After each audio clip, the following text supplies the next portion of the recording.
What's up, everybody? Welcome to Homertown Hockey, presented by Slapstick Clothing. My name's Phil Bittner, joined by Colt and Gogger. What's going on? Trenton's gone once again, so we're going to have ourselves a classic Phil and Colt mess around. Ooh, I love the classic. Listen. Nobody knows about a classic Phil and Colt mess around. Okay?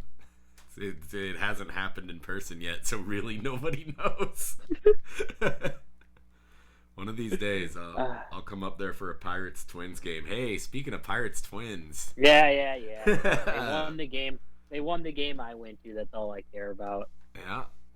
And the Pirates plan to take the series. What is going on? Why am I getting Xbox alerts on my laptop? That's weird. A bunch of stuff about my Xbox's Wi-Fi performance just passed up on my laptop. I've never once, read Is it Microsoft connected? It must be, because I have never once done anything to connect them. I have it on my phone. Yeah, I'm sure it is. Something like that. I'm assuming you stopped recording. No, we're still going.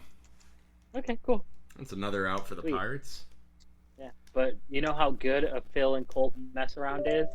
It's so good it hasn't even happened yet. That's how good it is.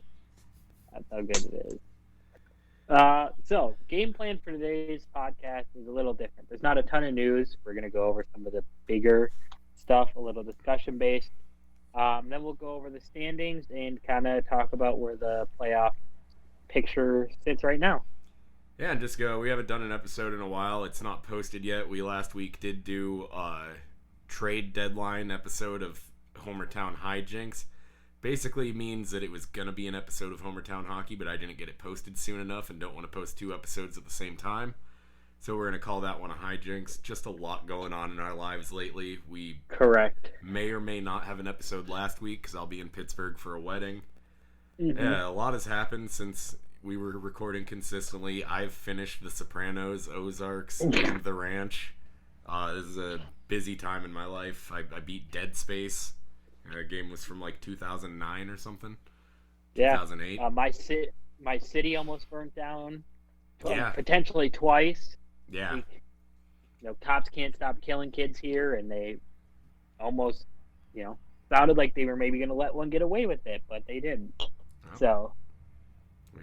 I've had an MRI. That's a fun experience. Yeah, but.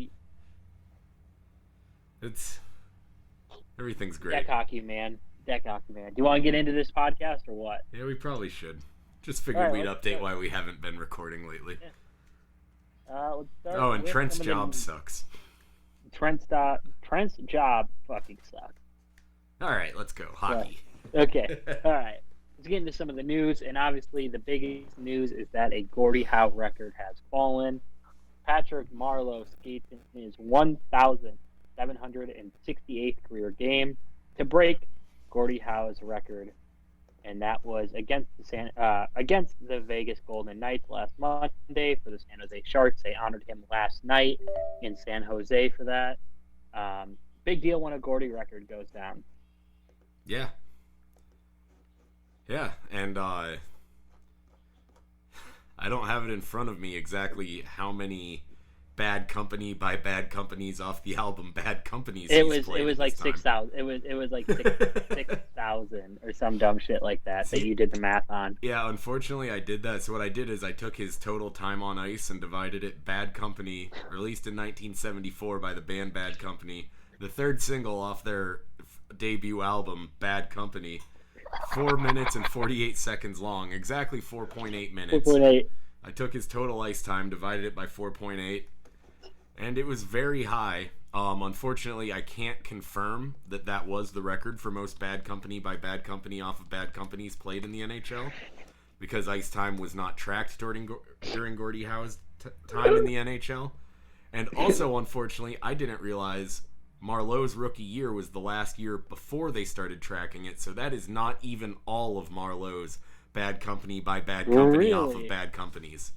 Well, I think at that time it was like 6,000 some Bad Company off the album Bad Company by Bad Company. It's almost enough of Bad Company for a lifetime. It's almost, it's right on that border of me saying, hey, you know what? This is too much bad company off Yellow bad But company not by quite bad there. company. We're not quite there. But nowhere near Timothy McVeigh's limit of bad company by bad company off bad company. Let's stop making our own version of this joke from a different podcast now. I don't know. It's cool. I know you have a bit of an issue with his quote unquote Iron Man streak, which is over 900 some games at this point. Yeah, well, it's that he wasn't. If Cogliano's is broken because of a suspension, how is his not broken when he wasn't on a team for part of the season last year? Right. He didn't sign until a couple weeks into the season. That should count. Yeah. I know. I think the Panthers tweeted some shade at it today, saying like Keith Yandel Iron Man streak was at 950 some games. So. Well, and Keith Yandel, and I don't even have a problem with them breaking Cogliano's for a suspension. Mm-hmm. It sucks for him, but I mean, don't get suspended if you're chasing a record. Correct. But I mean, yeah, in my eyes, Yandel has the Iron Man streak right now. Yeah. But for sure. I mean, in my eyes, doesn't really matter. That said, though, we are talking about the league that tried to call Buffalo losing in overtime, them snapping their losing streak because it was an overtime loss. There was a point. Did you see? Call it just at that point. Just call it a pointless streak. You know what I mean? That was what they said was a winless. They said it's a winless streak, and that's. Mm-hmm. I mean, I guess I understand the NHL not wanting to say that there's a team right now who might break a record as one of the worst teams of all time. I get it, but it's stupid. They're playing better though this last couple weeks. Yeah. Whatever. Let's just go over the news that's been broken the last couple of days, because really during the week there wasn't much. Biggest news, on Friday, Dylan Larkin opted into having surgery that will take him out the rest of the season, which that's 3 weeks at this point. Well, yeah, we'll go over that soon. Yeah. So Larkin's going to be out, some type of upper body surgery. I think I read somewhere that it was some chest surgery. So Dylan Larkin out for the rest of the season. Yeah, well, there's not too much to lose there for Detroit. You might as well go get help. I don't know, was he just recently hurt, or did he just recently opt for the surgery? Because if this had been looming, he might as well have done it sooner. It sounds like it's a recent thing that he just kind of opted into. I didn't notice him being hurt until I heard this. Yeah. So it got hurt and then kind of decided to take the surgery. Yeah, at this point, if you get hurt late in the season, you're playing for Detroit, and surgery is a possibility, just take it. If nothing else, just to get the fuck out of that locker room for the rest of the year. Well, and we talked about our trade episode, and we kind of have to revise it already, where it seems like the Detroit Red Wings might have won that trade. Yeah. Mantha and Varna. And Mantha's playing good in Washington too. Last I looked, he has 5 points in 6 games. And Vrana has 6 points in 4 games in Detroit with less. And like I said, looks like both of those guys needed a change of scenery. And I'll give Washington that. I mean, everyone saw that Mantha could be good for Washington, but still, what they gave up for it is still insane to me. Oh, it's ridiculous. Oh boy, the old hit and run. No, it's ridiculous, and we talked about it a little bit on the phone, and I think you said it. If the Capitals do win a Stanley Cup from this season, that's how they win the trade. But right now, I'll even say Mantha signed for 3 more years or 2 more years, I think, after this one. If they win a cup that Mantha plays a large role in, then fine. It could be where they lose in the long run, but speaking from personal experience, if it hurts you in the long run, but you win some Stanley Cups, you're fine with it. Correct. Man, the Penguins are going to be Buffalo bad when this all comes crashing down. In 5 years, yeah. Yeah. Yeah. Isn't really news. It's just kind of a funny story. Joe Thornton officially becomes the oldest player to ever score for for the Toronto Leafs. Maple Leafs at 41 years old in 296 days. That record was set on November 8th, 1967. Yeah. Who was the guy that scored it? Something Stanley? Alan Stanley. Yeah, my favorite was I saw someone... So many people just hate Joe Thornton, and I don't get why. I don't get it either. I saw someone say, I bet Stanley wasn't a punk. And I said, well, yeah, he retired well before 1977. The Ramones weren't even a band yet. No. Yeah. Listen, Jello Biafra was just starting to think, man, I fucking hate my parents. He would still go to Applebee's with them at the time that the record was set. Right. Yeah. Biafra was probably, that was 10 years before. Dead Kennedys weren't really a thing until like the 80s. He might have been, he might have been like a toddler at the time.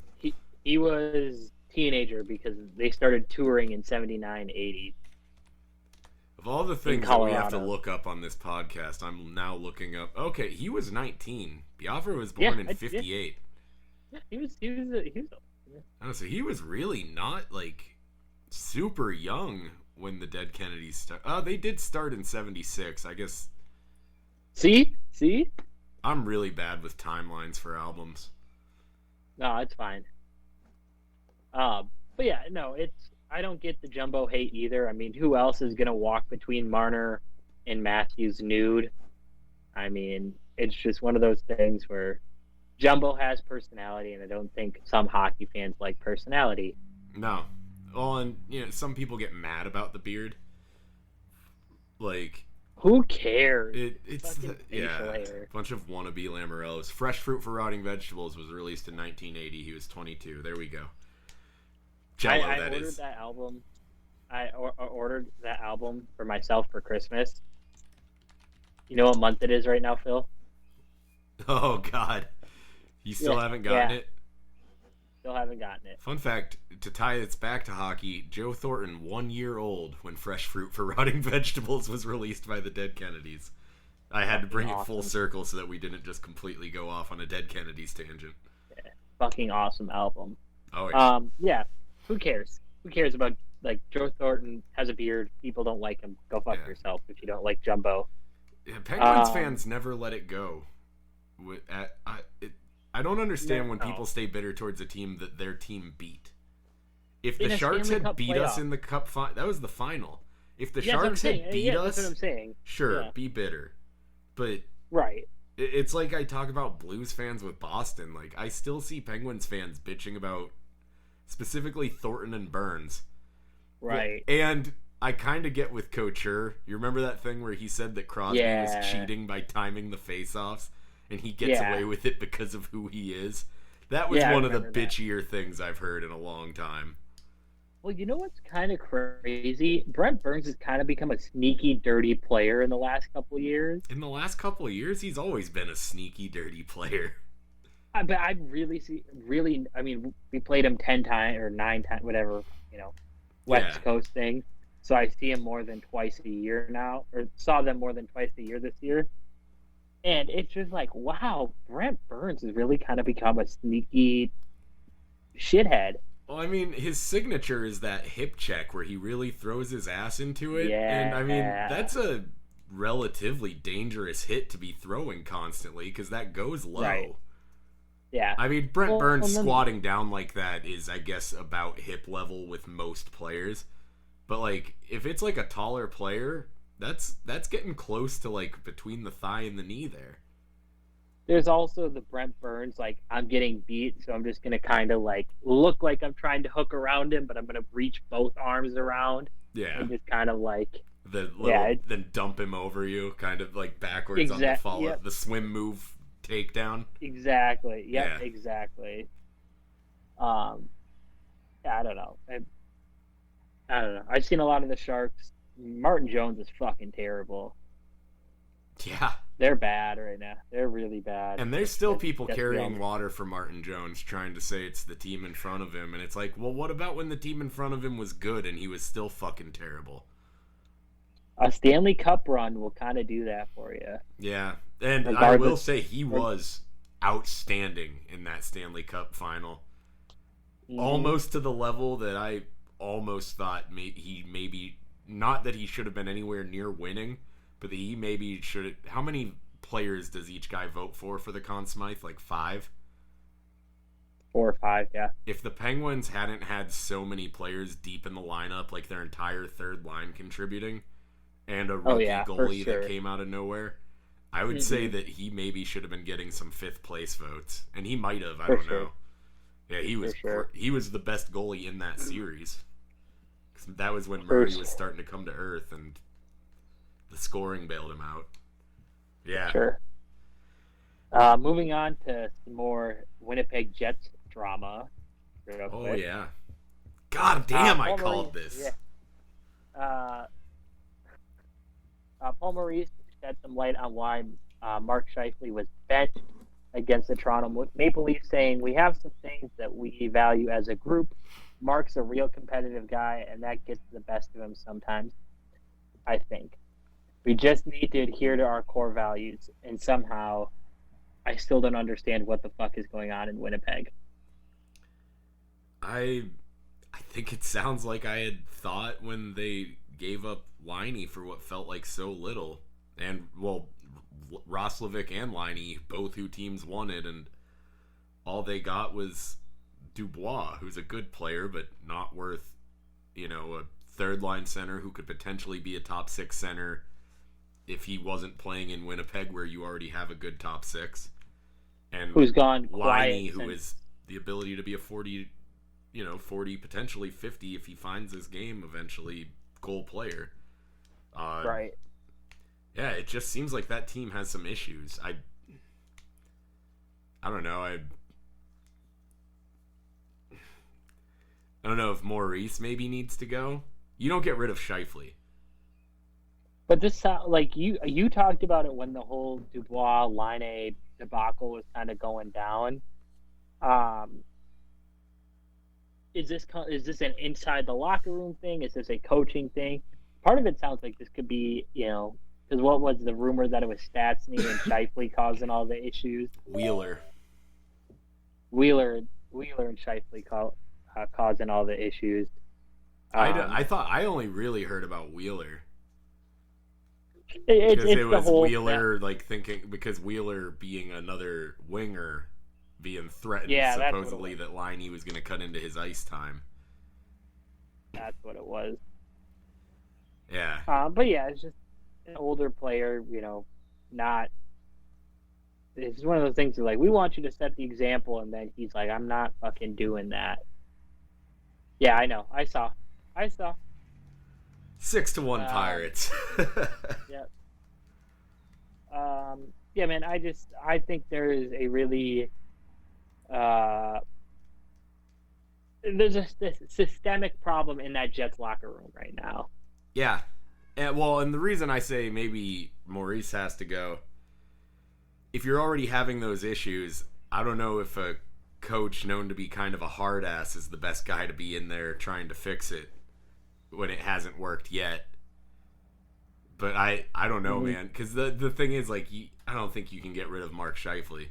It's great because the Jets are the best they've been, other than that one year where they went to the conference final. Mm-hmm. They actually, and despite all that, they're playing well. It just seems like, there has to be something going on there. It seems like. Mm-hmm. Yeah, it's nothing new. It's something we've kind of been saying for the last couple of years. Byfuglien abruptly is asking to have his contract terminated, and really hasn't. You haven't seen or heard from Dustin Byfuglien all year. Yeah. Trouba for Pionk. Yeah, exactly. You could, at this point, maybe argue that Pionk is turning out to be the better player.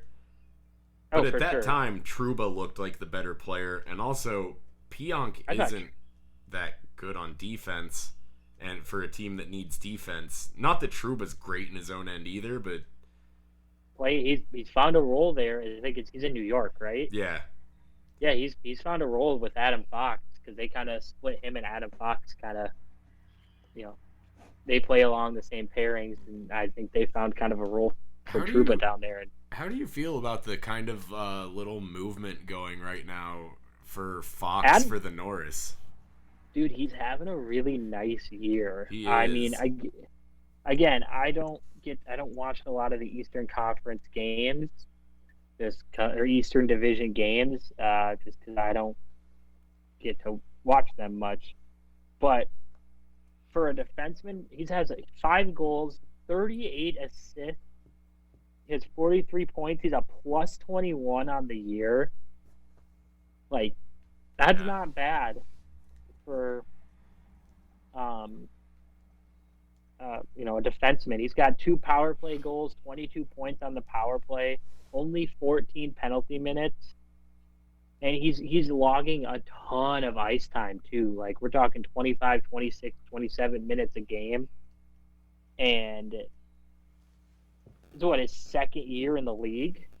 Yeah, one might say he's good at hockey.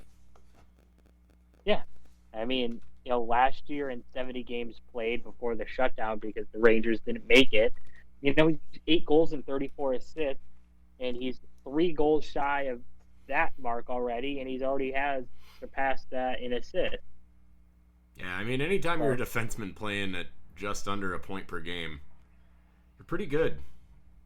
And he's a big part of the way the Rangers have really turned it around. Yeah. And think, he was originally a Calgary draft pick, so imagine if he was this good on that blue line. Yeah. Oh, yeah. Yeah. Well, at this point, it seems like on that blue line, it would maybe just be going to waste. Right. We'll wrap up the news portion with a little bit of a downer.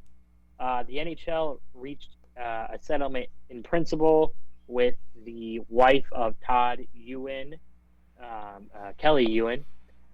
Kelly filed a lawsuit in April of 2019 alleging that her husband Todd's 2015 suicide was linked to the league's alleged downplaying of potentially long-term harmful consequences of head trauma and profiting off of a culture of on-ice violence. Yeah. The league has, for what it will, that part of Todd Ewan played in the 90s, 80s, and 90s. And that version of the game, I don't think really exists anymore. Definitely something to be said about the fact that they did indeed downplay. It almost seemed like they encouraged it for a time there. Yeah, almost. Yeah. I'd say like the intensity of a playoff game physically now is like a preseason game then. Correct. Yeah. It's one of those things, like I've said a million times, I loved that version of hockey, Mm-hmm. but I didn't know what was happening to those guys. No, none of us did. If the league had a hint and they were just keeping that quiet, then they deserve to lose whatever they lose from this. Mm-hmm. And yeah, I don't know. Yeah, it sucks that kind of the same things going on in the NFL right now. You're seeing these guys that played in a bygone era who didn't really know what they were doing to their bodies, and add Todd to the long list of people who potentially took their life because of brain damage from the sport they played and loved. Sucks, but NHL, I'm not going to say they stepped up and paid out his widow because it took a fucking lawsuit, but it's brutal. I know it sucks to end that way, to end this part of the podcast that way. Yeah, but let's go. Let's move on to the standings portion. A little playoff preview. Yeah, our updated playoff preview. So we'll start by saying, due to the Canucks COVID outbreak at the beginning of April, the NHL has extended the regular season to May 19th. Yeah. So there's that. Yeah, because that's for everybody. I get they're saying it's because of the Canucks, but the Wild had games to make up because of their outbreak. See, I don't have a problem with it being extended, but extending it that far so that a team that is nowhere near being in any kind of chase can get all their games in is a little bit, I don't know. Holy hell, he crushed that ball. Nelly Cruz, baby. There we go. They got to make me a little bit nervous before I collect my money. Well, I mean, we'll get into this, but they're only 8 points out of fourth place. Yeah, but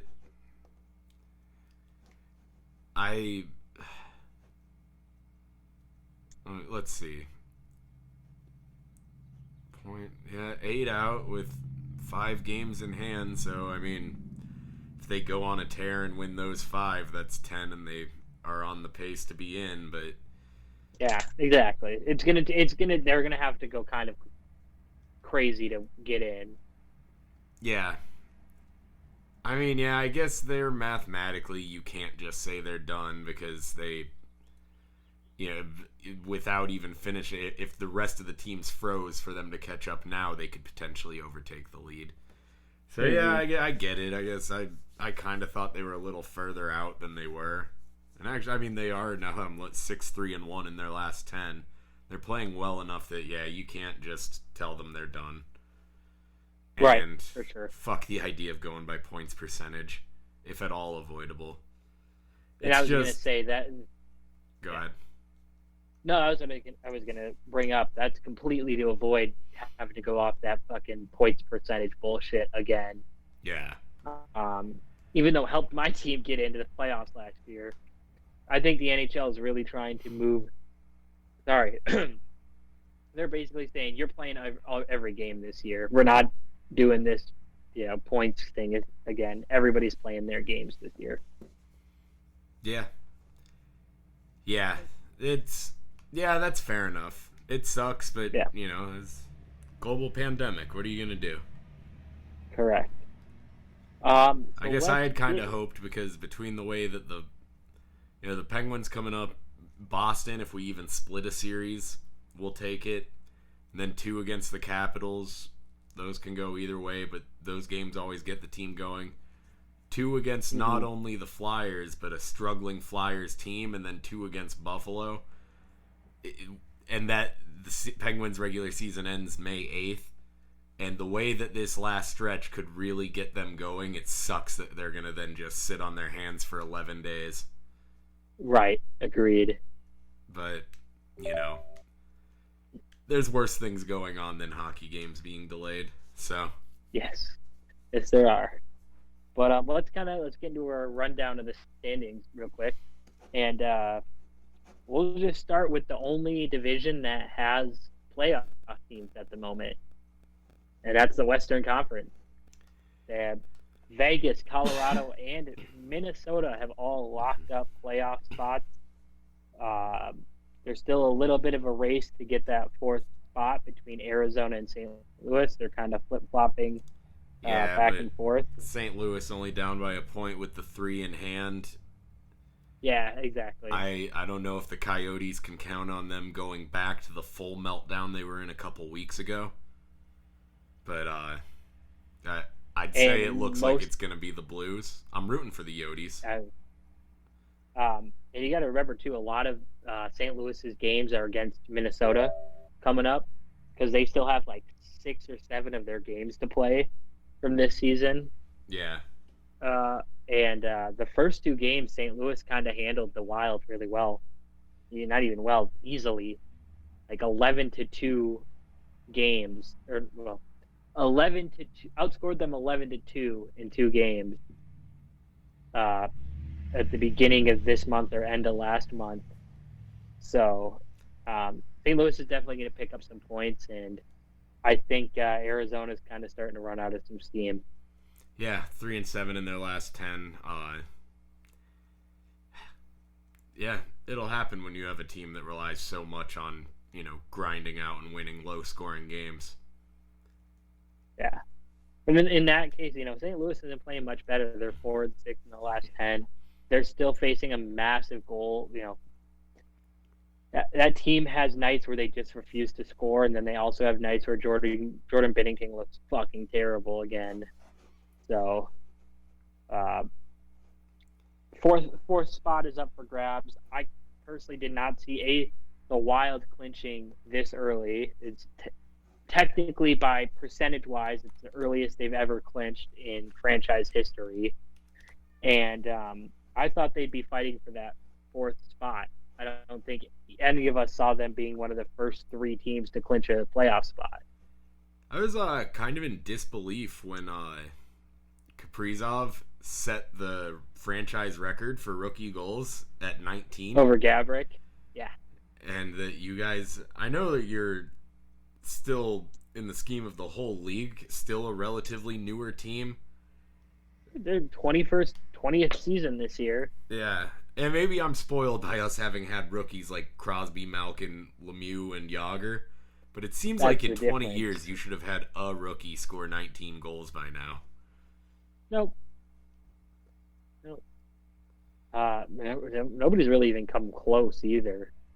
What was Gabbert? Well, 18, obviously. Yeah. Gabbert, and that was like inaugural season or first couple seasons. It would have been inaugural season because he was part of that. Koivu, when he was a rookie, I think he only had 7, 8, 9.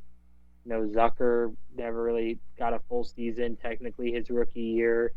I'm trying to think of, true goal scorers they've had as rookies. And, the true goal scorers they've always had have been at the end of their careers. So they weren't getting, sorry, but Charlie Coyle in his rookie season isn't scoring 19 goals. Yeah. That 40-goal season Eric Stahl had with you guys, was that the single-season goal record for the team? I want to say, I think, yeah. I can't think of another Wild player to get 40, but I also, the Wild fall under my radar quite often. I don't know. I don't think so. Oh my God, why can I not fucking come? Gaborik had 42, and Stahl tied it at 42. Okay. So our single-season assist record is Pierre-Marc Bouchard at 50. That's not a terrible number. PMB fucking ruled. Yeah. Yeah, anyways. But I think Colorado, Vegas, that was kind of a given. Colorado being 4 points behind Vegas is a little interesting. But again, dealing with a little bit of a COVID bug, and that team has been injury riddled at times this season. Sorry, I got distracted. I can tell. The Pro Football Hall of Fame tweeted out the greatest draft class of all time. And the Steelers in 74 were the only team to ever select 4 future Hall of Fame players in the same draft. That draft, they took Lynn Swann, Jack Lambert, John Stallworth, and Mike Webster. Fascinating input on this podcast, sir. I was distracted by fucking Jack Lambert's toothless grin looking at me. Right. But yeah, Colorado being that far, I had Vegas, or God damn it, I had Colorado winning this division and kind of running away with it too. Yeah. They had their issues with injuries and everything.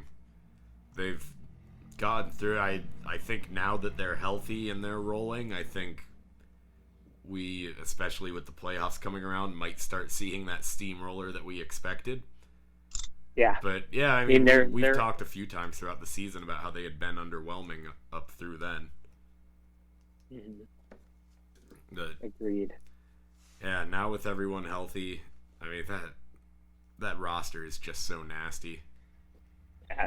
Same thing goes for Vegas. Not much more you can say. That team's stacked. They're rolling right now and scoring like crazy, and They're getting defensive help and goaltending, and yeah, that's a good team. It's going to be a really hard matchup for whoever has to pull Vegas in the playoffs. Yeah, not fun. Yeah. Let's move on to. And it's going to be the Coyotes or the Blues. So. Right. Exactly. Or it could be the Wild if the Avalanche pass them up here. They are only down 4 points with 2 games in hand. Well, the Wild are. Yeah, the Wild are only a point behind. Colorado, too. Yeah, I'd say that's. Yeah, but with 2 more games played. That's one of those divisions where I'd say winning the division is a big deal because out of those 3 teams, you don't want to be the 2nd and 3rd seed. You want to be the team that plays against either the Wild or the Coyotes or the Blues in the first round. Correct. And let those other 2 teams pound on each other for 7 games. I'm going to just be honest. If the Wild have to play Colorado, it won't be a 7-game series. Yeah. Yeah, but I mean, if you guys manage to pull the division, tell me you're not rooting for Vegas, Colorado to go 7 regardless of who wins. Yep, 100%. 100%. 7 games as physical as possible. Yep, I hope people die. I mean, not physically, but yeah. Let's move on. Read the room, Colt. Be better. Right. Let's move on to the Central Division.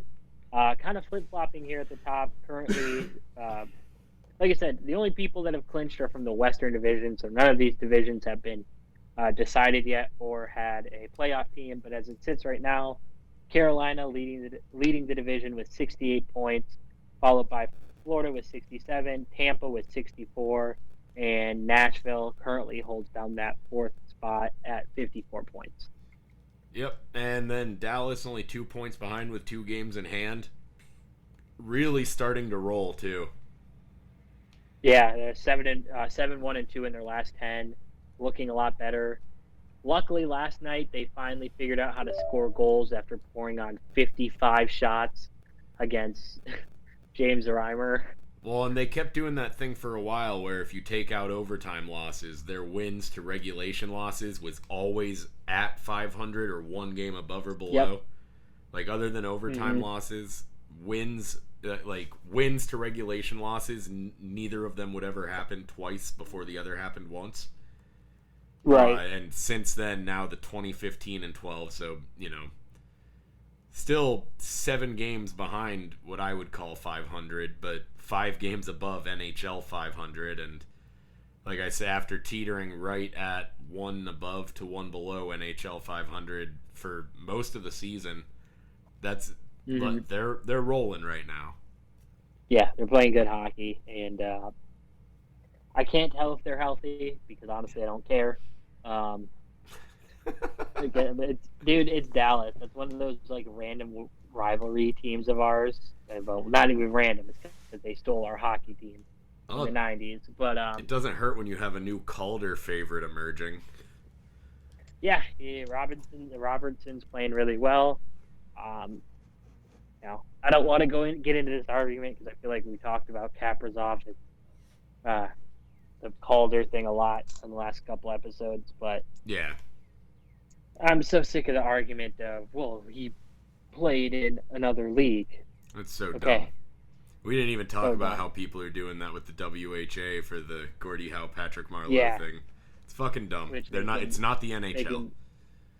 They can die off. Yeah, if it's not the NHL, it doesn't count for NHL stats. If you weren't playing in the NHL, you're a rookie when you get to the NHL, unless you're 40 years old and just playing because your AHL team appreciates your service and is giving you your one chance.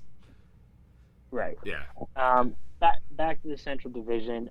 I think it's a super interesting race at the top right now between Florida and Carolina. Those are 2 really good teams, and Carolina has 2 games in hand right now, leading by a point. Yeah. And you can still get them to win the cup at plus 1,000. Yeah, you can get them at really good odds. I was thinking about that earlier. This is another one. You could say this for most of the divisions. Well, I guess really just the West and the Central, but it's a big deal to win this division. Mm-hmm. I'd say of all these teams, I like the Panthers because they have a lot of players I like. I've been wanting them to be good for a long time. If I'm playing against someone who likes to play as the Penguins on NHL, they're my second team because they have so many players that are fun to play. They're a fun team to watch. I'm rooting for the Panthers. So part of me wants them to win the division, but part of me wants to see this Florida rivalry get going, especially for the Panthers maybe being able to find a way to sustain that market. Getting a real rivalry started with Tampa is the best step towards that. Would be awesome. The other reason why you want to win this division, Nikita Kucherov is waiting at the start of the playoffs for whoever the Lightning may be facing. Yep. Yeah. I was kind of wondering when they were talking about Stamkos being done for the regular season if they were going to pull the old switcheroo and Stamkos goes off the books till the playoffs and Kucherov gets a couple regular season games to get into shape. Right. Which you might be able to see. I mean, you might see it at some point. I will say, coming in rusty, Kucherov really is no sure thing. He had 2 consecutive not great playoff performances. That series against Buffalo, he was actively kind of harmful to the team, taking a suspension and everything. Against Buffalo? Or did I say Buffalo? Columbus.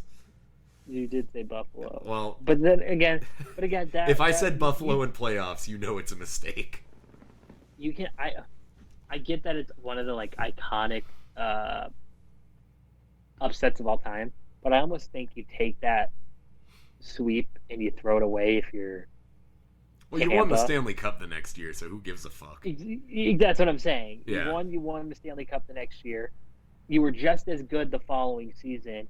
But the reason why to me is I think, if you remember, they had been mentally checked out of that season since February because that's when they locked up that playoff and division. Yeah. And you just knew kind of rolling into the playoffs, there's potential for something to happen here. Yeah. Well, and I hate to do that, this is the NHL, and some people still believe that the winner is just the team that wants to win the most. But I can I don't really believe that the Lightning are sitting in the locker room already celebrating winning the first round before it starts. But considering that they were so good that they coasted through the last 3 months of the regular season and still tied the record for all-time wins and for all-time points. And they openly admitted they coasted at times. They had no hardship at all season. Yeah. That's one where I will give some credence to the idea that maybe they were kind of looking to coast it through Columbus too. They were looking at a potential second round matchup already.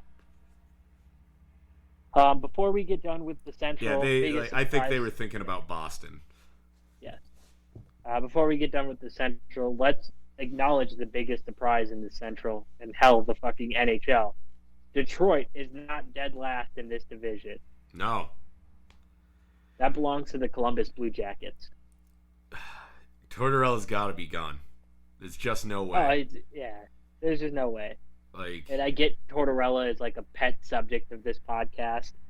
Do you want to get the other 2 people that we have to mention on this podcast out of the way? Teddy Bluger's actually been scoring some goals and getting some assists lately. They played Kapanen on the line with him and Aston Reese the other night. Fucking killer. Brandon Tanev skating, getting back on pace. And Tony DeAngelo's still a piece of shit. Perfect. Fucking love it. We hit everything. Oh, David Ayers. And speaking of the Hurricanes leading the division. Speaking of the Hurricanes, and his movie just got greenlit this week. No shit. Yeah. That is awesome. Or the talks are advancing for his movie. I don't know how much we need a movie about one game. You know why I want it so badly? Because we're friends with a Maple Leafs fan? Correct. Anyway, let's get back to making fun of Columbus. Tortorella has to be fired. Like we've talked about a couple of times. It felt like at points this year he was almost making moves to be like, fire me. Just fucking fire me. Yeah. Like, benching players and doing? insisting that he didn't bench them. He just made them sit on the bench and not play for the rest of the game. But he didn't bench them. What a guy. Yeah. What a guy. But yeah, biggest surprise. I think that'll, when you look at the standings this year, I kind of think both of us were really, if I remember correctly, I wouldn't say we were high on the Blue Jackets coming into the season, but we were like, they're the Blue Jackets. Look out. I think I kind of sewered them. You what? I think I kind of sewered them. I think I had them. Actually, I think I had them 5th. Because I'm pretty sure. I think I had them and the Panthers battling it out for 4th. Correct. Exactly how you had it. Yeah, I don't remember exactly. For once, the beginning of the season was like not that long ago, but this is when it feels the longest ago because the whole world is a mess. Yeah. Just remember, like we said, it was one thing. I think both of us were kind of like, it's Columbus, anything can happen. But I don't think we saw them being this bad. Yeah. I kind of figured they'll be, right around NHL 500, but with a lot of overtime losses, and with this division, might be good enough for them to edge out the Panthers for 4th. Sure. Let's move on to the Eastern Division, because this is something you can talk about a little bit. I'll go through the top 4 really quickly. Washington currently leading that division with 66 points, followed by Pittsburgh with 65, the Islanders with 63, and Boston with 60. Kind of feels like that top 4 is locked up to me. Yeah, the Rangers are insane right now. They have the 2nd highest goal differential in the division.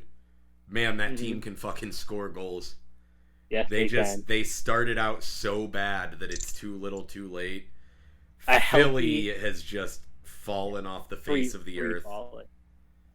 Going back to the Rangers real quick, look what a healthy Mika Zibanejad has done for that team. Yeah. Yeah, no. My fantasy team. My fantasy team, I didn't realize that the playoffs started this week. You didn't realize that? No. So because last night Ramos said to us in our voice chat last night, he goes, I don't think Phil realized it was the playoffs this week. No, on Wednesday I went to look, I realized it was the playoffs, and I'm currently projected to lose by less than the points that I left sitting on my bench Monday and Tuesday. Oh, that's so funny. Oh, I blew it so bad. But yeah, Philly's in free fall. New Jersey just never. New Jersey was weird. They have a better record. They're NHL 500 on the road, but they have 4 wins at home this year. Would you want to play in that shithole? Isn't Prudential? I've heard Prudential's like nicer since they redid it. Yeah, it's Philly nice. Oh, okay. New Jersey nice. Oh, it's New Jersey nice. I thought you said Philly. Okay, I thought that didn't seem right because I think the Flyers have like 2 wins at home just against us. No, actually, I really like Wells Fargo. Actually, it's one of my favorite arenas to go to. I've never been there. It's super nice. I feel like I would probably get hit with a beer bottle if I went there. For sure. Because I'd be saying things like this. Dude, the Devils. Well, they did have that game against the Penguins. Where they went into the third down 6-0, and the Penguins barely won 7-6.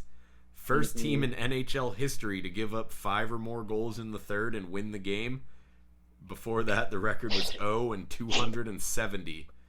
Ooh. The one thing I'll say, that's real sad when you see that stat, but it's better than being the 271st team to lose a game in that scenario. The Pirates are officially 500.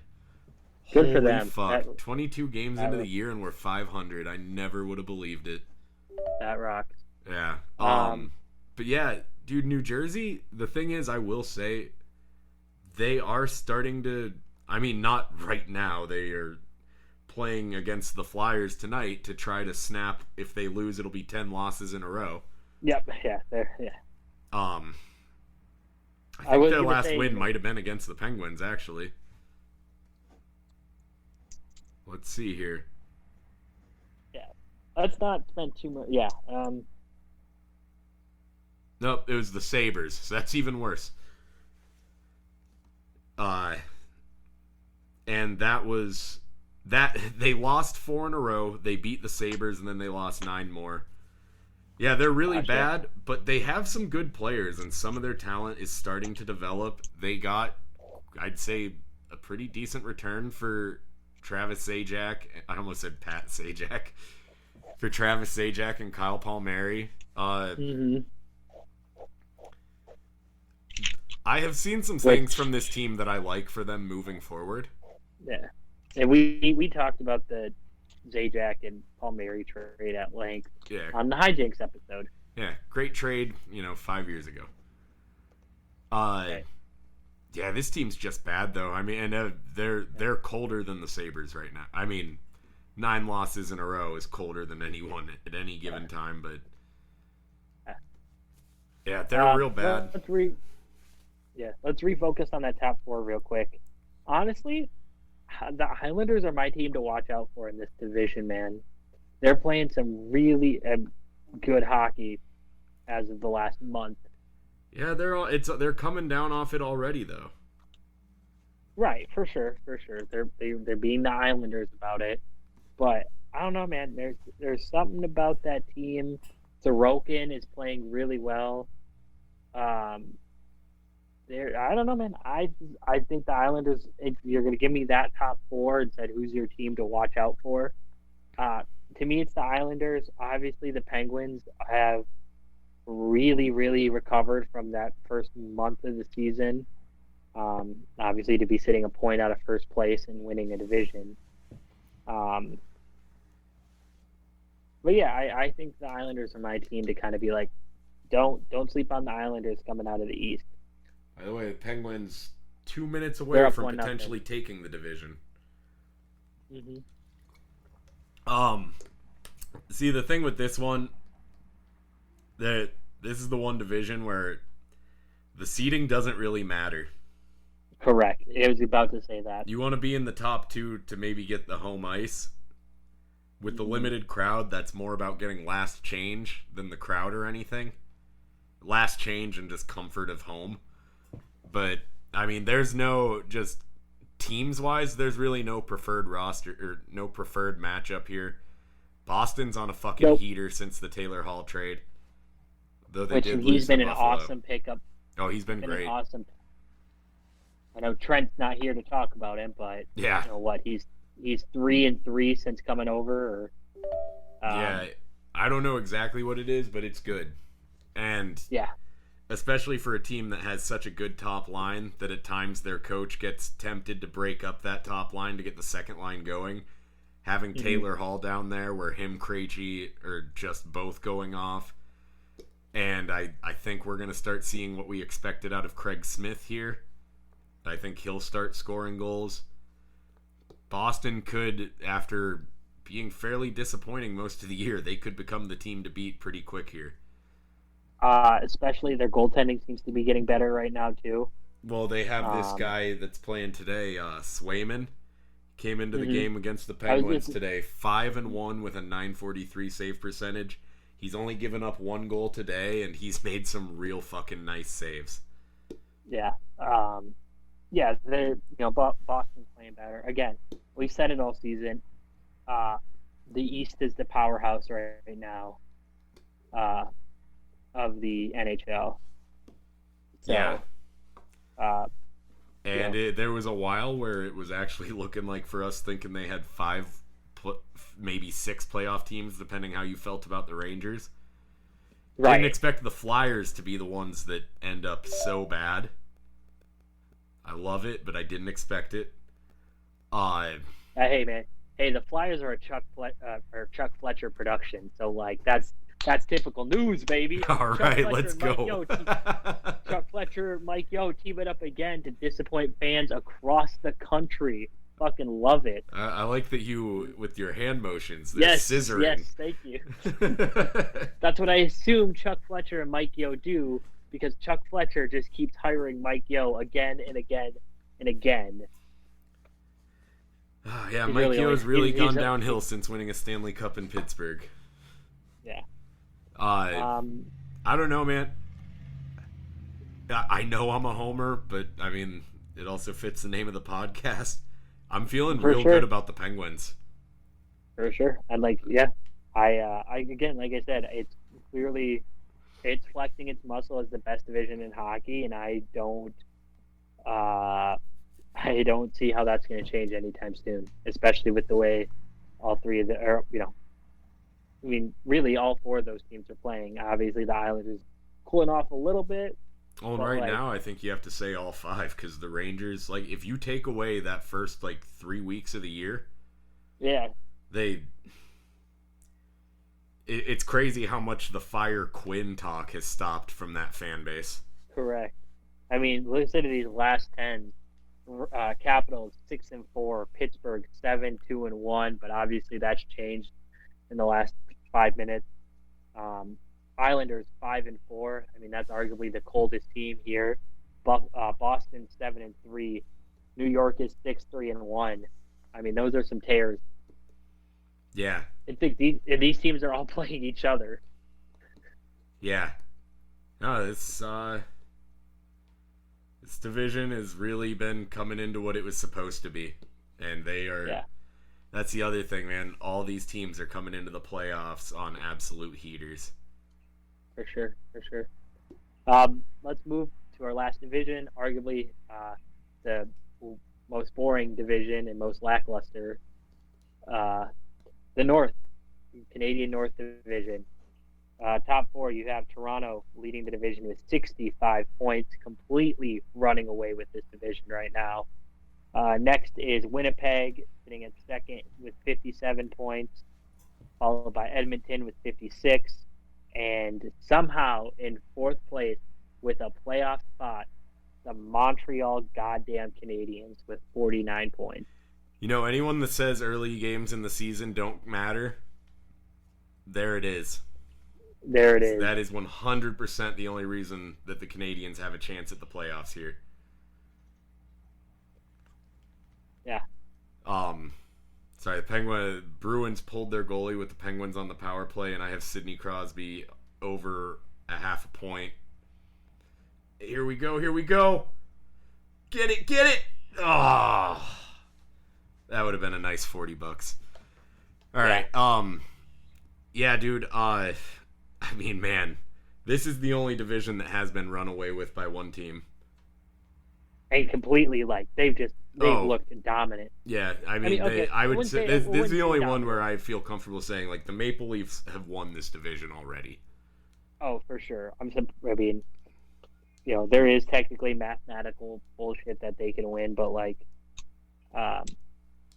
for a team that's running away with this division as much as they are, I like Toronto. I called Toronto really early before the season started. I have my doubts about Toronto. What, come playoff time, or? Yeah, come playoff time. I have my doubts. Yeah. Yeah, I don't know. This is one of those divisions. I mean, it's going to be a weird playoff bracket in this division. For sure. I mean, talk about the fact that we all thought Edmonton would be towards the top of the league. You look at the league standings, by ranking, they're currently sitting at, they're outside of the top 10 in league standings. I don't think any of us saw that. I think a lot of us saw Edmonton potentially being a top 5 team in the league this year. Yeah, well, especially when you get 9 to 10 games against each team, and there's some teams in that division that you should be able to beat up on. Mm-hmm. And part of why I say it's a weird bracket is one thing that we've seen out of the North is the worst teams beating the best teams with regularity. Vancouver. Yeah. Sweeping Columbus or sweeping Toronto after not playing for a month. Yeah. Essentially, coming back and sweeping Toronto in a 2-game series. The Senators have gotten Toronto a few times. And everybody who plays Ottawa is kind of saying like that team's gonna be fucking good down the road. Who, Ottawa? Yeah. All right, so I was right about them being better than we expect.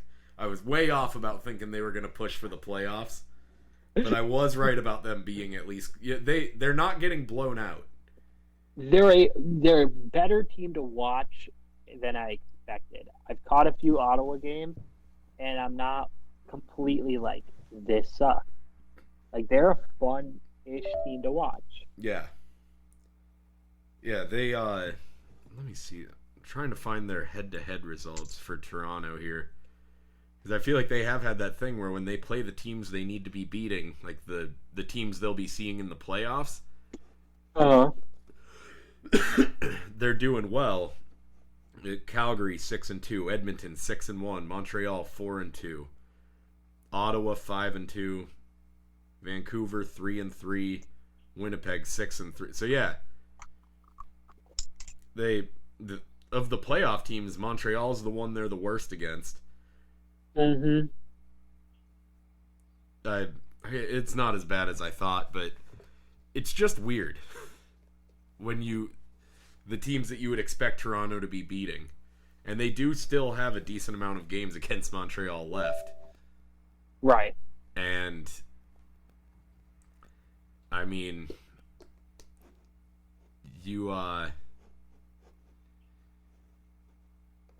who's in fifth right now? I got lost looking at numbers. Fifth is Calgary with 45 points. Yeah, you got to think Calgary's rooting pretty hard for Toronto to sweep those 3 games. Correct. Because I'd say that's Calgary's last chance of maybe sneaking in there. I mean, actually, if Toronto can sweep those games in regulation, I'd say Calgary actually has a pretty good shot as long as they can not absolutely shit the bed. But Calgary not absolutely shitting the bed is a big if. So they still have 2 Battle of Albertas, the Jets, Senators, and then they end with 4 games against the Canucks.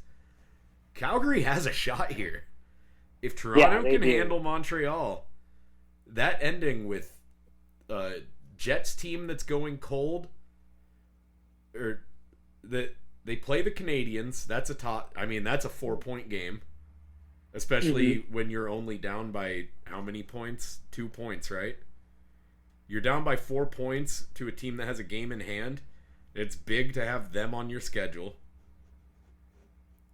And then they get 2 Battle of Albertas that can go either way any given night. And then the Senators and 4 games against Vancouver.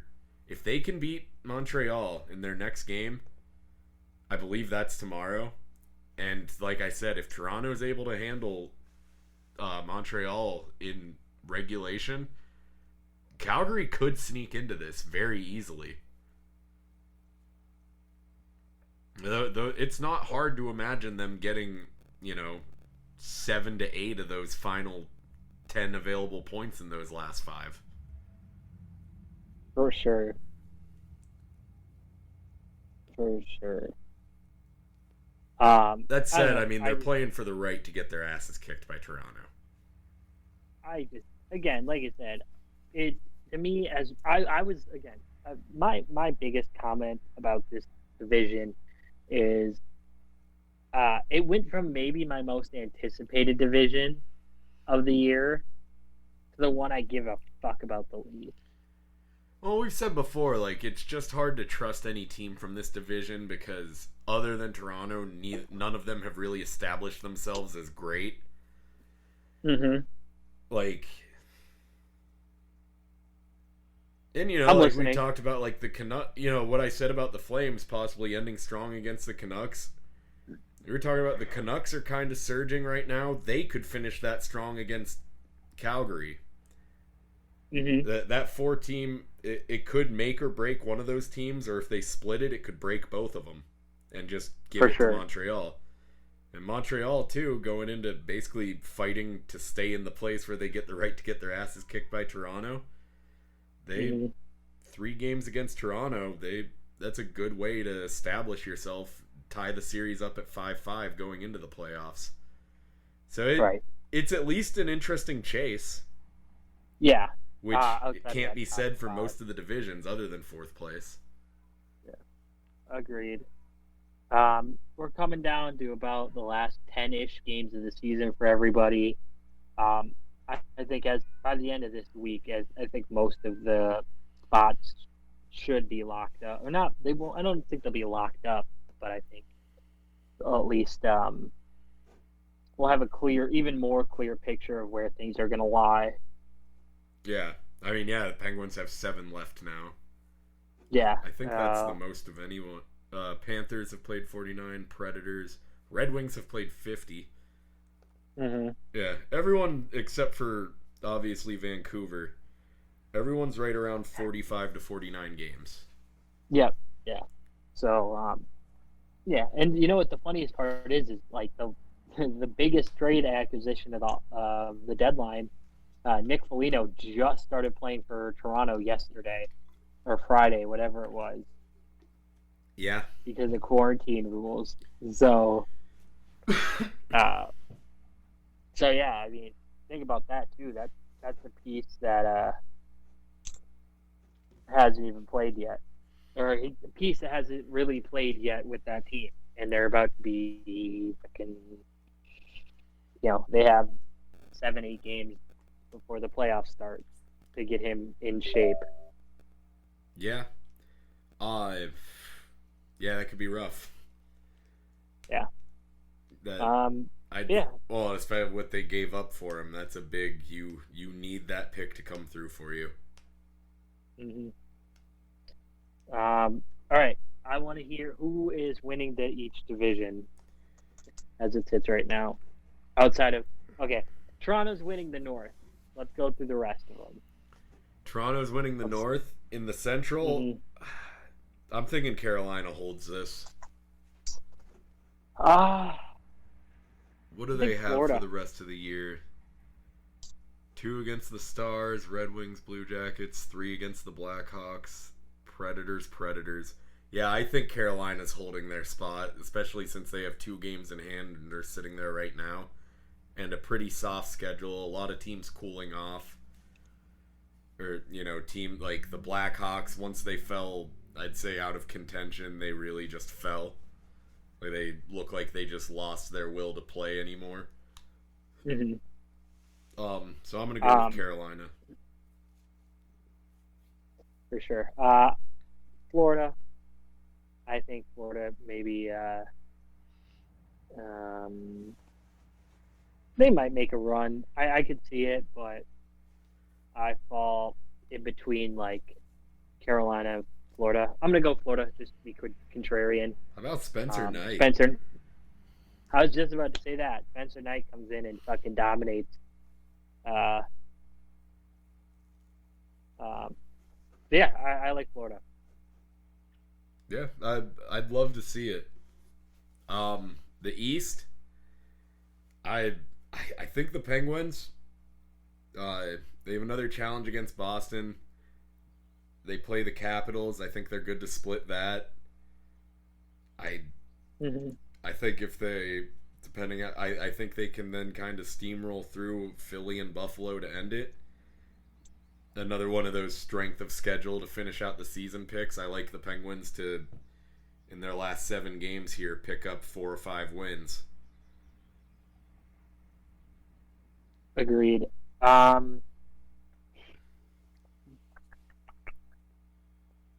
Buffalo. I'm kidding. I said the Islanders. I'm going to stick with it. They're only 3 points out. I think they could get hot again. I'm gonna roll with the Islanders. 4 now. And then the West. I think the Avalanche take them over. Look at these remaining games for the Avalanche. They play the Blues again, who they just, after beating them 5 times in a row, got beat by them 5-3 yesterday. I think they're going to want to finish strong against them. Mm-hmm. And then they get a challenge against Vegas on Wednesday, then Sharks 4 times in a row, 2 against the Kings, another one against the Vegas, and then 2 more against the Kings. I think they're going to win a lot of their remaining games. Mm-hmm. I with the games in hand, I think they've got it. And it's like I said, now that they're healthy and everything's rolling, they're buzzing. I picked Colorado at the beginning of the year. I want to say Vegas, but I'm gonna go Colorado as well. All right. Who do you have? Well, we'll save that for when the playoffs actually start. Never mind. As I say, coming out What of were each you gonna division. ask? What were you gonna ask? I was gonna say coming out of each division, but we can save that one. Yeah, we can save that for when it's closer. We can save that for when it's closer. We won't get into awards. We'll do a full kind of end of season awards breakdown right before the playoffs start. Yeah, maybe make a hijinks. Maybe make a hijinks about it. Yeah, do you want to move into overrated, underrated? Let's do it. Let's do it. This is your little game show, so take it away. All right, this week our topic for favorite, least favorite, overrated, underrated. We're going to go discontinued fast food items. This is something that me and Colt are both very passionate about. Fast food, yeah. This could get to be one of our more heated ones. We'll see. I'm telling you, my overrated, I don't think you're going to like what I'm going to say. Actually, you might not give a shit. A lot of people, if we had listeners, people would probably be mad at me. Mm-hmm. But I don't know. I don't think maybe my dad, whoever listens to this, will be mad about it. For sure. Let's start with favorite, all-time favorite. My favorite discontinued fast food item, it's the Baja Chalupa from Taco Bell. I told you the other day it was my favorite. Yeah, you've already given me the full breakdown. The 2 chalupa meal, my order every time. A number 6, that's the 2 chalupas. On a number 6, beef, 1 Baja, 1 Supreme, with extra Baja on the Baja, with a Baja Blast to drink. A Baja Chalupa with extra Baja sauce, a Supreme Chalupa, my soft shell taco, and a Baja Blast. Man, the Baja Chalupa, the sauce on it was the perfect just tang with a little bit of a kick. The tomatoes were almost like a pico. So I know you wouldn't like that, but God, I miss that thing. Yeah.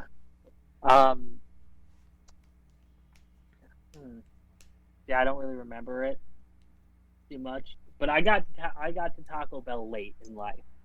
I will say, because it hasn't been that long since it was discontinued. It's been a few years, but it was around in my adult life. For me, I didn't get into Taco Bell because for whatever reason it was my parents had really weird morality lines when it comes to that. But Taco Bell, they were just we're not going to Taco Bell, and so I didn't discover what Taco Bell not discover. I knew Taco Bell and would get it, but I didn't discover just truly the intoxicating effects of Taco Bell till late teens. You just gotta love a place where you can walk in with $5 and eat like a king and get a box of food. Yeah.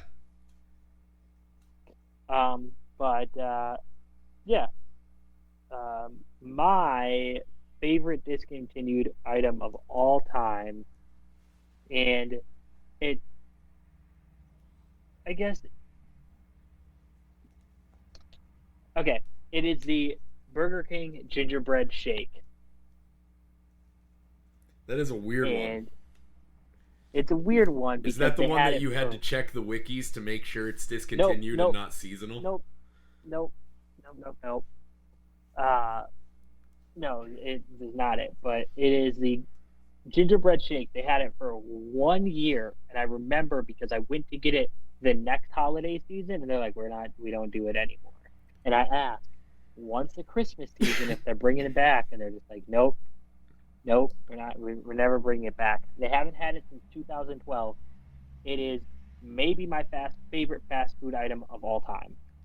And 2012, a lot of things went downhill in Burger King. That's when Burger King used to have the best dollar menu.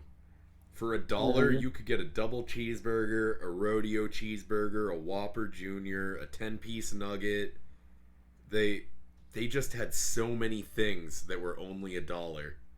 It was like better bang for your buck than Taco Bell at the time.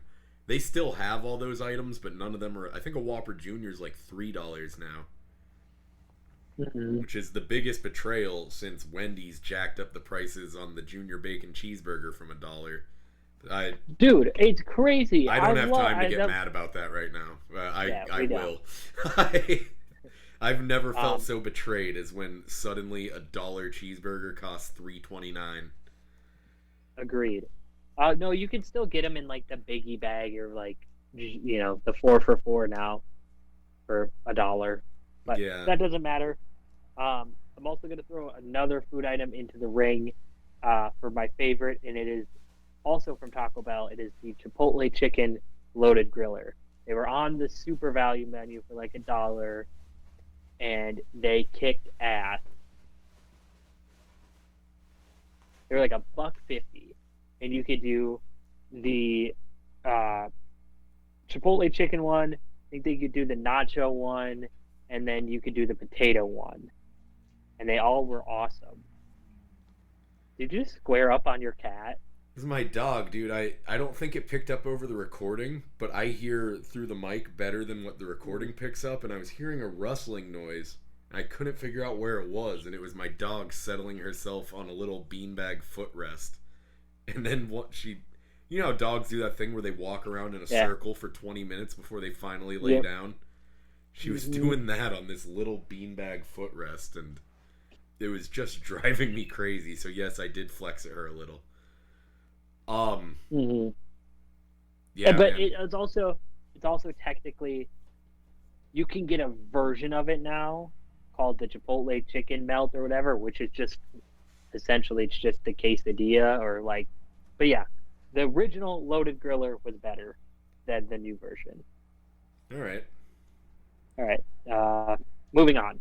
Also, the best thing to be discontinued from Taco Bell that I dearly miss was the dog. Oh, the Chihuahua. Yeah. Okay. The dog's unfortunately nowhere with us. He's watching us from above with Jack from MVP.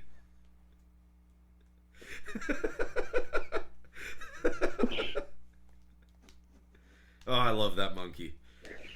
All right. Overrated discontinued items. You want to go first on this one, or should I? Overrated discontinued items. Yep. Ooh. Um. You could go first. The volcano menu from Taco Bell. Every list I looked up of best discontinued items, the volcano burrito was like one or two. Here's the thing. I liked the volcano burritos. I liked all their stuff.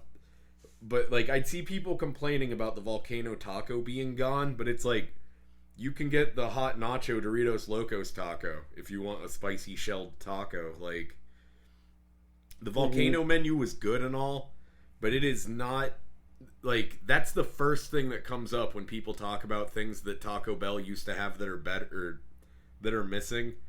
And there's so many things from Taco Bell that I miss more.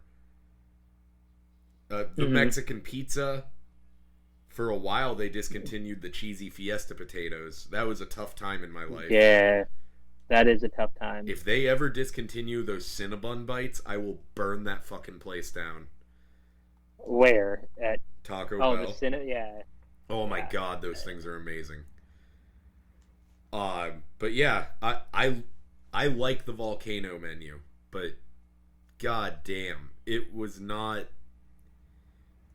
It was also I never expected it to be around forever.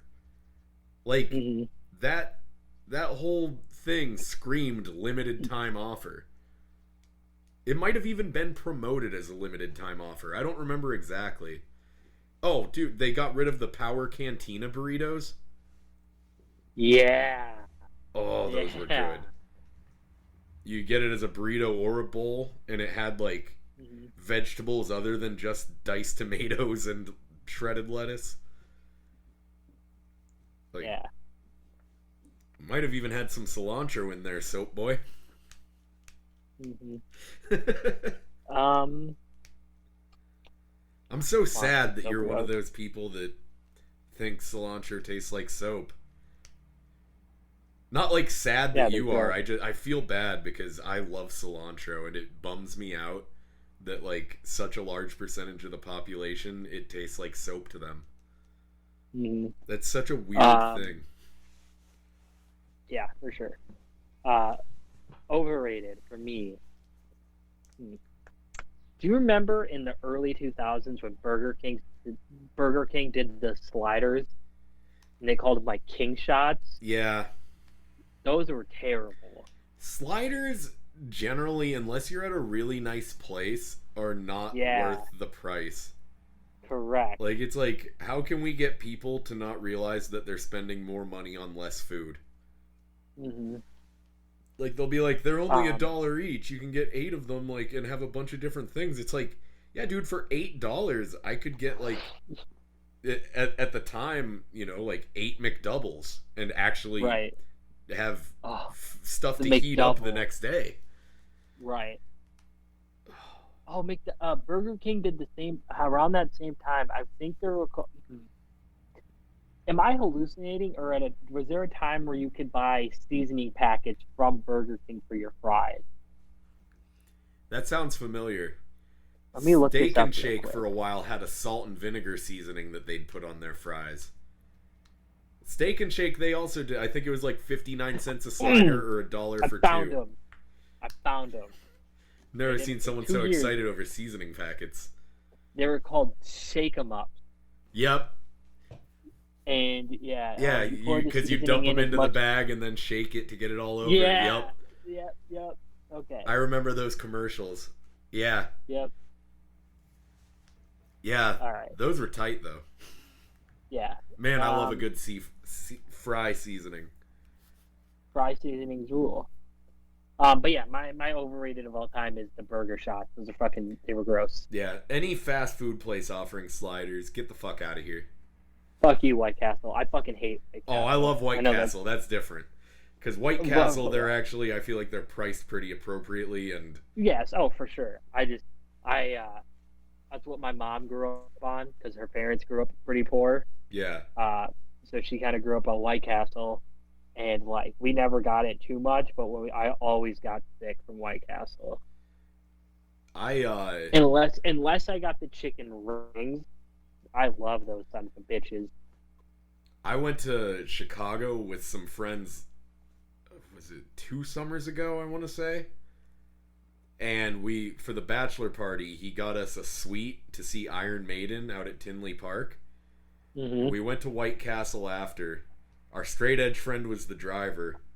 So we were all, you know, as drunk as you should be when you're about to place a bulk order at White Castle. And we ordered one of the party boxes, plus some other sides, plus our straight edge friend was also vegan, so we got him some Impossible sliders. They gave us all the fried sides. Right before us, there was someone that ordered one of the big boxes that comes like in like a suitcase. And so it took them so long that they gave us then... Or no, I don't remember exactly.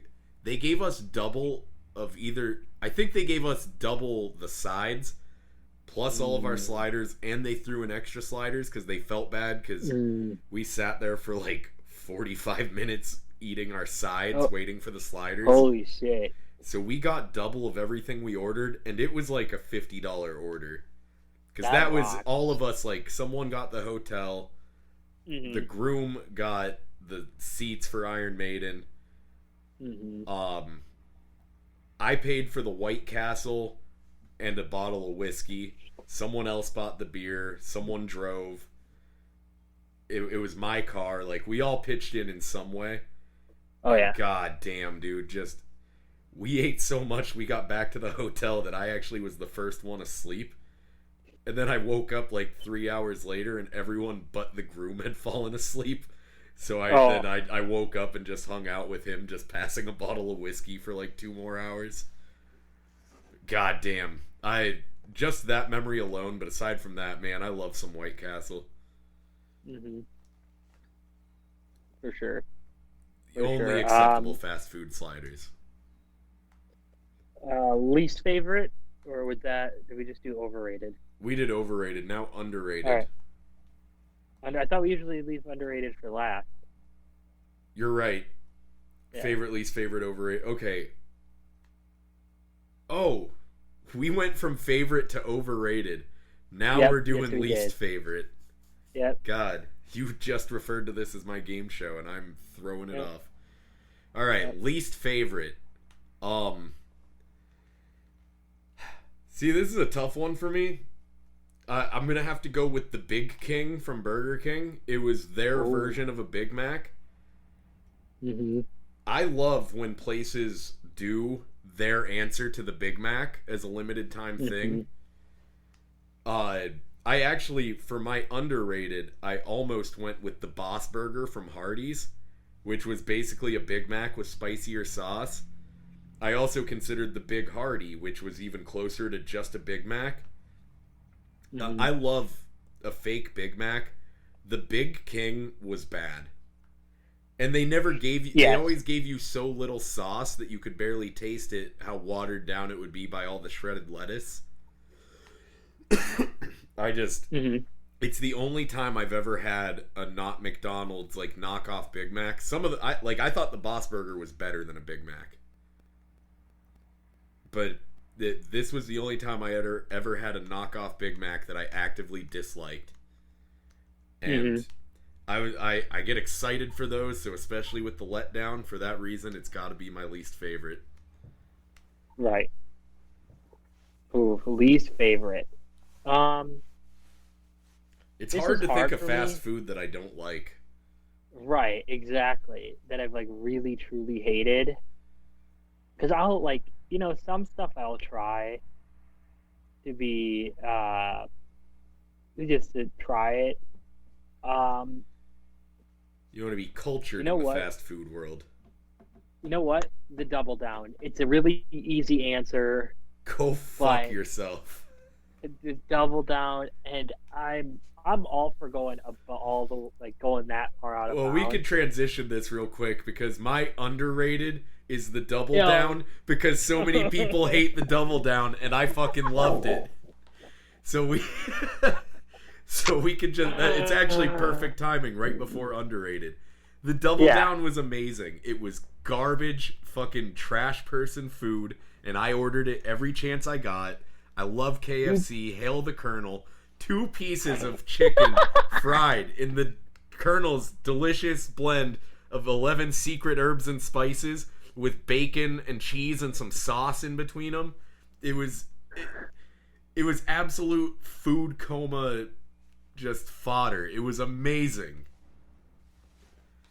What's your problem with the Double Down? I get like some people don't like diarrhea, and I get it, but it's bacon. You know what my biggest issue with it was? It felt like one of the 7 deadly sins.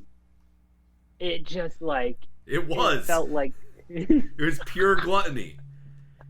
2 pieces of fried chicken with bacon, cheese, and a semi-hot sauce in between them.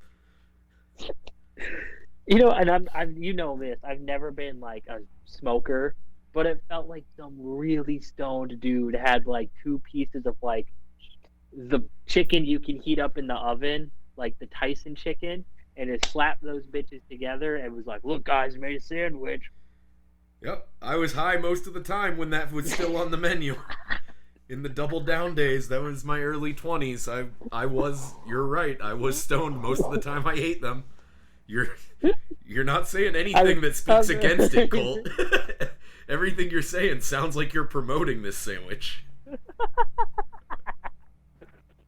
Yeah, man. I don't know. It just wasn't for me. I love the spectacle of it. I love the just like the decadence. What if we did? Yeah, what if we just said fuck everything? Because this also came out right when that like wave of like everybody needs to eat really well started to hit in like the early 2010s. Oh, and they promoted it that way, just like, well, fuck that. Yeah, exactly. Yeah, I mean, do I hate it? Yeah, but it's also like one of those things where I'm like, I had it twice, and I'm good to never eat it again. I don't know, man. Like, hanging out with some people, like, you have like 15 Busch Lights, smoke a blunt with your friends, and someone's on their way and asks if you want them to pick anything up, and they bring you a Double Down when you're right at that spot. God damn, there's nothing better. And I call it underrated because of the looks that I would get while eating it in that state. Oh, Lord. The Double Down was a fucking, like, yeah, I mean, I get it. It's fucking disgusting. Yeah. Everything that everyone hates about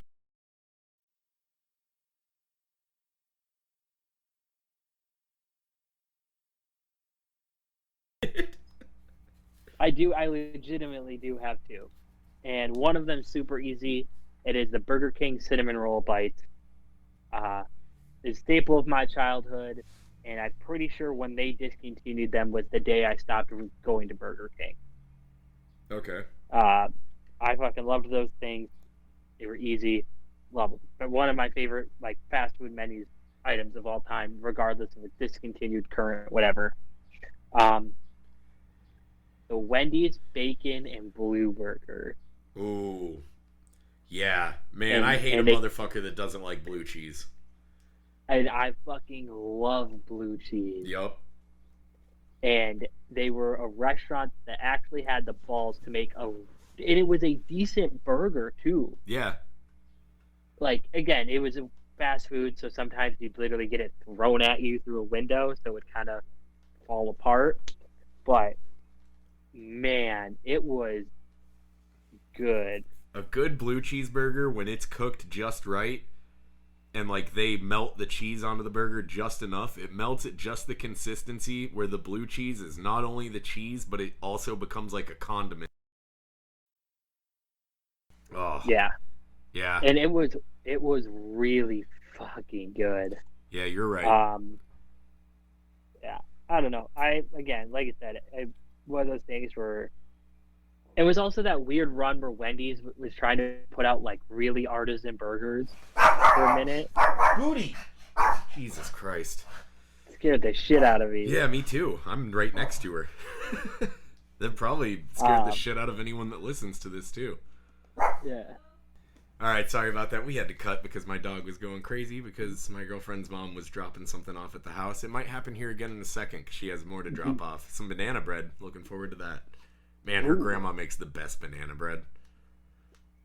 But, yeah, I have 2 more underrateds to submit that were in the running. Go for it. Both from McDonald's. Do you remember when they have like the shitty breakfast burritos? Mm-hmm. Do you remember when they also had the more expensive but had more stuff on them, the McSkillet burritos? No. Oh, they had a steak one. And it had some like salsa in it. It just had more stuff than the regular just meat and eggs burritos that they have now. Mm-hmm. That was the best fast food breakfast. Nowadays the best thing at McDonald's, I just get a McSkillet. Or a McGriddle, I mean. Yeah. McSkillet burritos were what they were called. A McGriddle. I had 2 of those the other day. The new one that you can get with the McChicken on it. Oh yeah. Actually, pretty fucking good. When I went for my MRI on Wednesday, I was running a little ahead of time. You told me. Yeah, the McGriddles. Yeah, I had one in the car on the way there because it's right across the street. I walk in. Apparently, I was the first person, so I'm there 10 minutes early, and they're ready to go. I'm in the changing room, and I was just like, all right, if I eat this, it'll take like 2 minutes. So, just sitting there absolutely pounding a McGriddle, waiting for my MRI. It was beautiful. But yeah. And what was the other one that you were the Big and Tasty? I don't remember that. The Big and Tasty was basically just a Whopper. It was all the same things that go on the Whopper. Your meat, burger patty, onion, pickle, lettuce, tomato, mayo, and ketchup. No, these were discontinued at least within the last 10 years. I got my friend Rob a Big and Tasty when I taught him how I used to get free food when I was broke, which is right around when dinner rush is ending. You go through drive-thrus that you know had been busy. You pick the food you want, and you name that along with like several other things. And the thing that you want, you say they forgot, and that you just came back to get it. You say you don't have it with you. You had to get home and drop the food off, and then come back to get yours. And if they're just coming off dinner rush, they're not going to go looking back through all their old receipts. And they just give it to you for free. I used to do this all the time when I was like 18. I'm sure. I was a real dirty kid. Yeah, I'm sure. I just I was stealing from the rich to give to myself, who was the poor. So yeah, you know what? I think that's very communist of you, and I respect it. I regret nothing. I regret nothing. But yeah, man, the Big and Tasty, it's basically just McDonald's Whopper. And I love a Whopper. I still get Whoppers. So you're a KFC guy, right? Yeah. Do you remember the hot and spicy popcorn chicken? Oh, yeah. Oh. Oh, man, you get the popcorn chicken. The only problem for me with popcorn chicken is I have to get like 6 different sauces. So it's like a spread. Like... It's the same, like,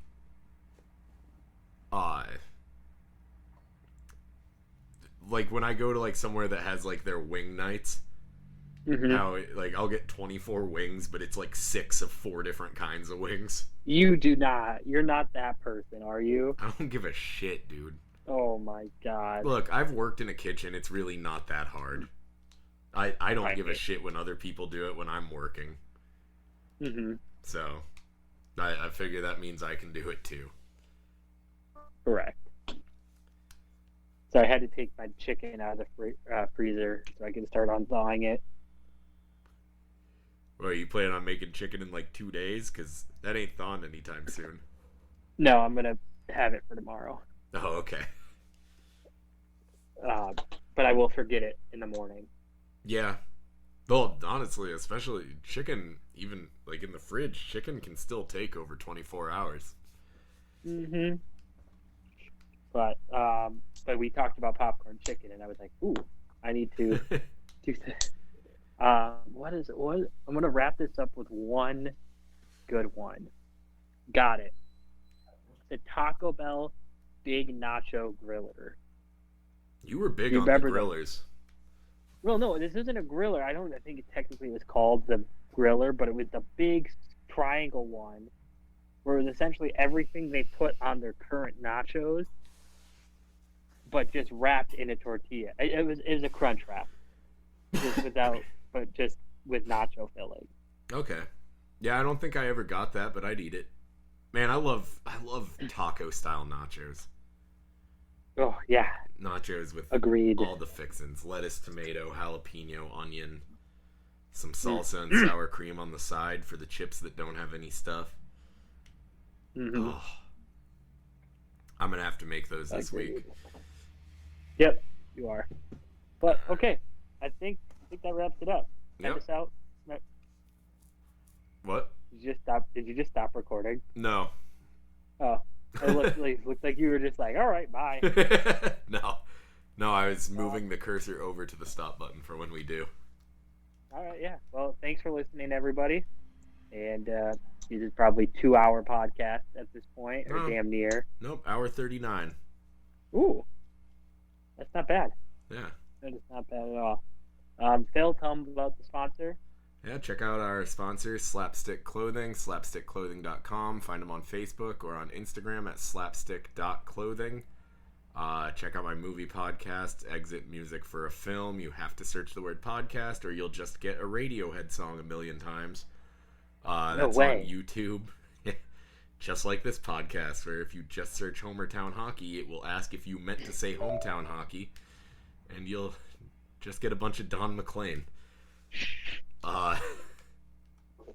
Sure Trent would approve this podcast. So, we'll see you next week. Yep, peace fuckers.